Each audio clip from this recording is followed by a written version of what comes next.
Ako po si Lloyd, ang sublimation operator dito sa Taytay branch.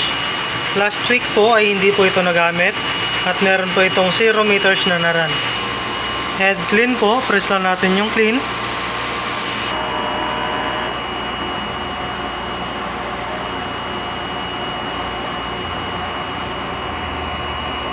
After head clean po, punasan lang natin yung wiper.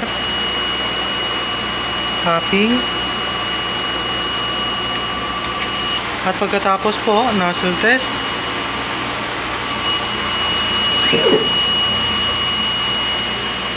Yan po, kompleto naman po lahat ng kulay.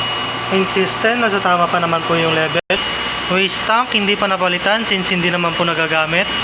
EVR. Dito naman po nakalagay ang aking mga stocks. Ito po yung para sa CMYK. At ito naman po yung sa in-use. Physical inventory po, updated. Yung sa consumables po, hindi na po ako naglagay since wala naman po nagagamit. Yan lang po, marami pong salamat.